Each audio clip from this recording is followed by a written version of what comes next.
So, what is the role of the educator in the banking concept? So this is the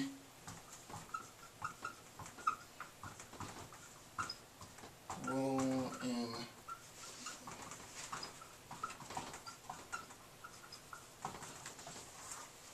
the educator's role in the banking concept.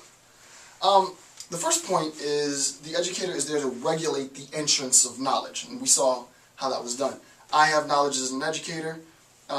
Students want that information. What I do is regulate how much of that information I'm going to give to the students. This class I'm feeling generous, I give them a lot. This class I'm not feeling so generous, I'm going to make them work for it. That's the idea, right? Obviously we know that this is wrong, right? The whole idea of the banking concept of education is that this concept is flawed. Next point.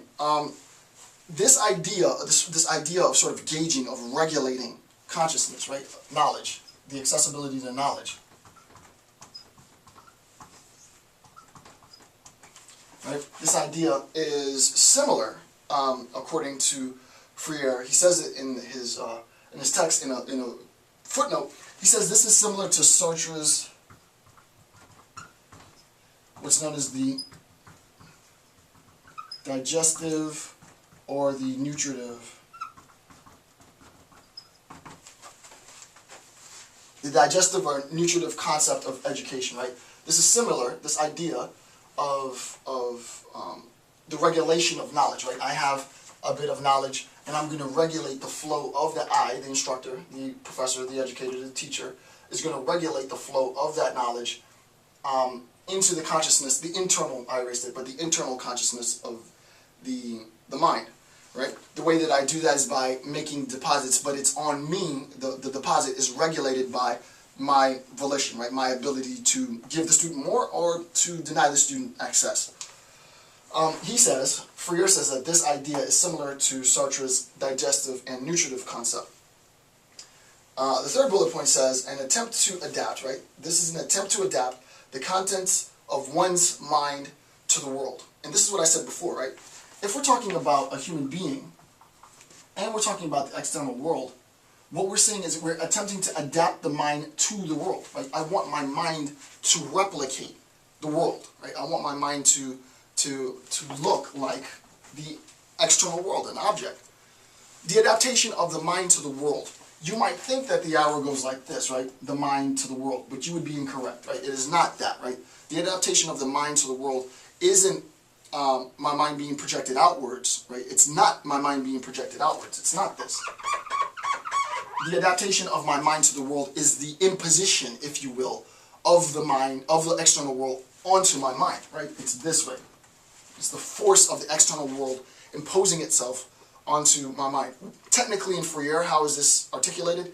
It is the ability to prescribe accessible consciousness, right? Accessible consciousness as internal consciousness, right? It's a mouthful, but what it is, it's the attempt to replicate accessible consciousness, things which in the world which are there for my taking, as the structure, the format, the framework of which our mind, the oppressed mind, should be. Why is that important? Because if the oppressed mind is like the external world, and now follow this sort of argument, right? If the oppressed mind is like the external world, and the external world is there for the taking, is there for my taking, right? So that I now, as the oppressor, possess the external world. Then insofar as your mind is like the external world, then I can not only possess objects, but I can, in a sense, possess humans, right?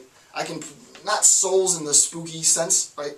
Souls that, you know, I can control people. I can have people do what I want them to do when I want them to do this, right? In a lot of my research, I'm fascinated with, you know, cult leaders, and I do a lot of research on cults and cult leaders, and it's the idea of the cult leader, right? The cult leader has a particular persuasion about himself, right, or herself, right? And the cult leader has a particular way of using words, right? And I literally use human beings as objects. I tell these people what to do, and without question, they do what I say, when I say, right? The only way that I'm able to do that, I cannot recognize agency. I cannot recognize the student or another person or another human being as potentially opposing what it is that I'm saying. I have to see another human being as malleable, right? Their mind as being being capable of being formed into a content like the external world. This diagram looks a little complicated, but hopefully it made sense in my explanation. All I'm saying is that it is the attempt of the oppressed mind to conform to the external world. And since the oppressor possesses objects within the external world, the oppressor can possess your mind if your mind is like the external world. That's basically that's what Freire is saying. Unfortunately, that's as easy as I can. That's as easy as I can make it. Next point: education within the banking concept is used to make us passive, right? It's used to make us docile, as I said in the example before. The better the educator, the more information I have to give. The better the student, the more docile the student is, right? The more passive the student is. So what is the whole point of this banking concept in an educational setting, but also in a sociological setting? Well, it's to make people docile. It is to make people less resistant to my demands and my commands, right? Less resistant to my prescriptive, sort of anecdotal remarks or suggestions or what have you.